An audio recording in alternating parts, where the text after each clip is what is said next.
नमस्कार। देश के लाखों पेंशन भोगियों का स्वागत है एक बार फिर से हमारे इस YouTube चैनल पर। दोस्तों, कर्मचारी भविष्य निधि संगठन के खाता धारकों को 7,500 रुपए महीना पेंशन देगी सरकार। जी हाँ दोस्तों, बस इतने साल की होनी चाहिए नौकरी। तो आखिरकार 7,500 प्लस डीए की पेंशन को लेकर कर्मचारी भविष्य निधि संगठन के खाता धारकों के लिए बड़ी खबर निकल कर सामने आ रही है। तो इसके बारे में दोस्तों आज की इस वीडियो के अंदर बात करेंगे।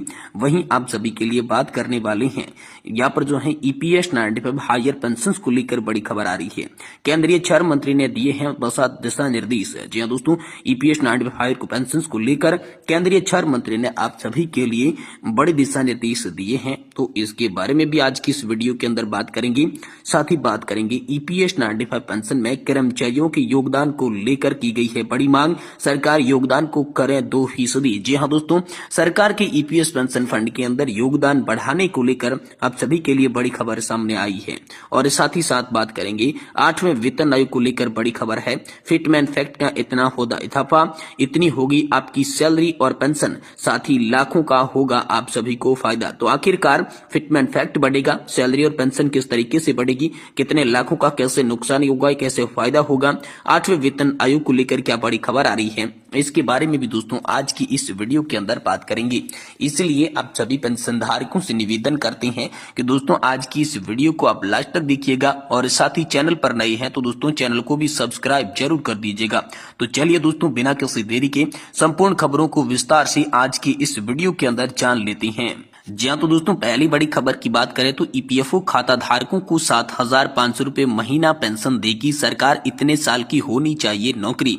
जी हाँ, कर्मचारी भविष्य निधि संगठन खाता धारकों के लिए अच्छी खबर आ रही है। केंद्र सरकार ने इसकी बड़ी घोषणा कर दी है। दरअसल सभी ईपीएफओ खाता धारकों को सरकार की ओर से 7,500 रुपए प्रति माह दे दिए जाएंगे। प्राइवेट नौकरी करने वालों के लिए सरकार की ये घोषणा किसी वरदान से कम नहीं होगी, लेकिन ये राशि एक निश्चित अवधि तक नौकरी करने के बाद ही अकाउंट में जमा की जाएगी। इसको लेकर बड़ी खबर आई है। तो इन कर्मचारियों को मिलेगा इसका लाभ।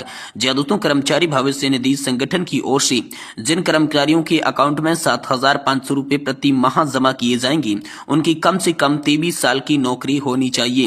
पीएफ अकाउंट में यह राशि जमा होगी। अगले साल में सरकारी कर्मचारी ईपीएस राशि को एटीएम से भी निकालने की सुविधा उपलब्ध करवा दी जाएगी।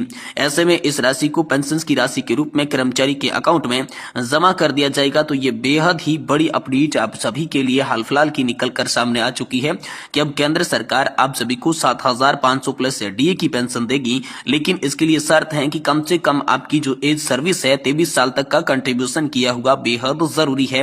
तभी दोस्तों आप सभी को 7,500 प्लस डीए की पेंशन मिलेगी। ये बड़ी खबर निकल कर सामने आ रही है।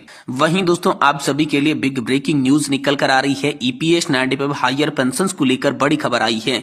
केंद्रीय छह मंत्री ने दिशा निर्देश हायर पेंशन को लेकर जारी कर दिए हैं।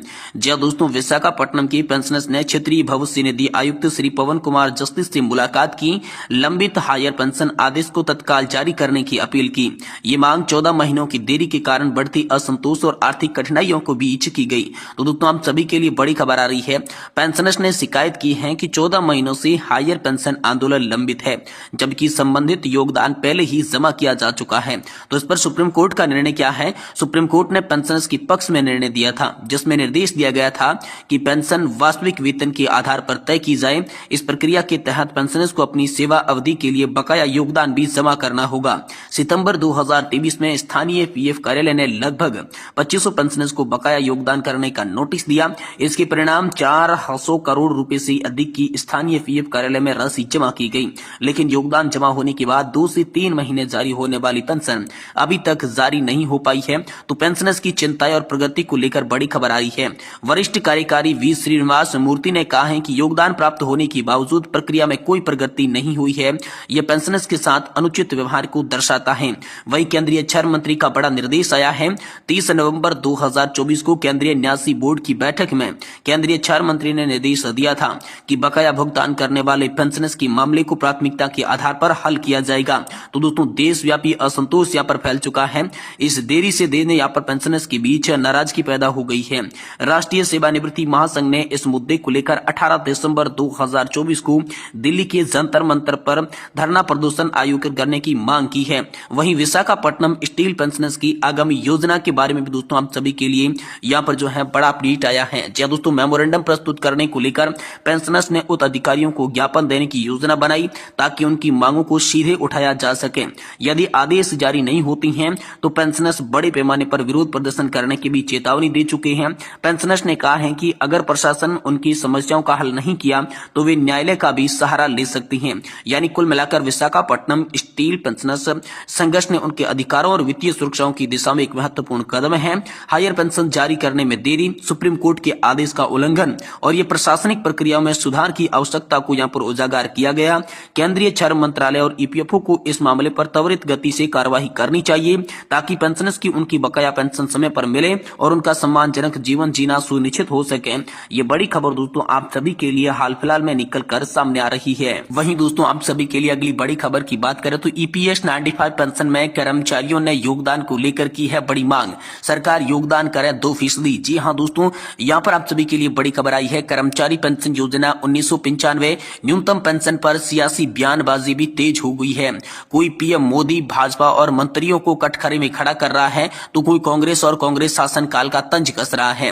पेंशन भोगी रामकृष्ण पिल्लई ने श्यामलाल शर्मा की टिप्पणी पर कहा, आप किसी सामाजिक सुरक्षा की बात कर रहे हैं। अगर ये कर्मचारी पेंशन योजना है तो इसे कांग्रेस सरकार ने पीवी नरसिम्हा राव और संगमा श्रम मंत्री डॉक्टर परिकल्पित और कार्यरत किया था। मैं सहमत हूं कि इसे मजदूर वर्ग पर थोपा गया था। कुछ यूनियनों ने इसे सुप्रीम कोर्ट में चुनौती भी दी थी, लेकिन सुप्रीम कोर्ट ने हस्तक्षेप करना जरूरी नहीं समझा। इसमें कुछ सकारात्मक पक्ष भी है।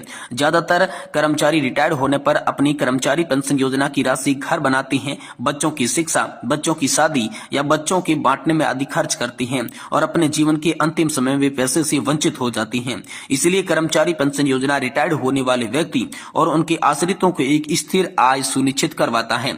लेकिन इसका नुकसान यह है कि कर्मचारी पेंशन योजना ईपीएस के बराबर या इससे अधिक रिटर्न्स नहीं दे पाता। सरकार को ईपीएस से उधार लिए गए फंड पर कम से कम ईपीएफ के बराबर रिटर्न सुनिश्चित करना चाहिए ताकि ईपीएस कॉर्पस अधिशेष हो जाए। एक और बात यह है कि यह कर्मचारी पेंशन योजना उन लोगों के लिए कम फायदेमंद है जो लंबी अवधि के लिए कर्मचारी पेंशन योजना में बने रहते हैं, जैसे कि 15 साल या इससे अधिक, क्योंकि ब्याज के चक्रवर्ती प्रभाव के कारण कर्मचारी पेंशन योजना कॉर्पस की वृद्धि के बाद वर्षों में वे अधिक तेज हो जाती हैं। सुझाव है कि कर्मचारी पेंशन योजना में कर्मचारियों का योगदान भी ईपीएफ में ही रहना चाहिए। यहाँ पर दोस्तों आप सभी ईपीएस 95 पेंशन भोगियों ने, कर्मचारियों ने योगदान को लेकर बड़ी मांग कर डाली है। जी हाँ दोस्तों, सेवानिवृत्ति पर एक मुश्त ईपीएस कॉर्पस स्थानांतरित कर देना चाहिए। पेंशन का भुगतान ऐसे संचित कॉर्पस के आधार पर किया जाना चाहिए। पेंशन भोगी रामकृष्ण पिल्लई ने सुझाव दिया कि नियोक्ता और कर्मचारी पेंशन योजना में 8.33% की बजाय वेतन का कम से कम 10% योगदान दें। पेंशन योग्य वेतन सीमा में वृद्धि की जाए और ईपीएस में सरकार का योगदान 1.16% से बढ़ाकर 2% करें। हाल ही में सरकार ने सरकारी कर्मचारियों की अंतिम वेतन का आधा हिस्सा पाने की योग्यता अवधि को 25 वर्ष कर दिया, क्योंकि कर्मचारी पेंशन योजना उसी सिद्धांत पर आधारित है और फॉर्मूले पुरानी सरकारी पेंशन योजना से यहाँ पर आप सभी के लिए लिए गए हैं। इसलिए ईपीएस पेंशन फॉर्मूले में हर कोई 50 यहाँ पर जो है बदला जा सकता है। पेंशन योग्य वेतन को संपूर्ण पेंशन योग्य सेवा अवधि के औसत के रूप में परिभाषित किया जाना चाहिए, क्योंकि यह वास्तविक वेतन है जिस पर कर्मचारी और नियोक्ता पेंशन फंड में योगदान करते हैं, न कि पिछले 12 या फिर 60 महीनों के औसत वेतन पर। इसमें कुल योगदान के आधार पर अनुपातिक पेंशन सुनिश्चित होगी, कोई भेदभाव नहीं होगा। न्यूनतम पेंशन इस तरीके से बढ़े हुए पेंशन वेतन के आधार पर तय की जाएगी।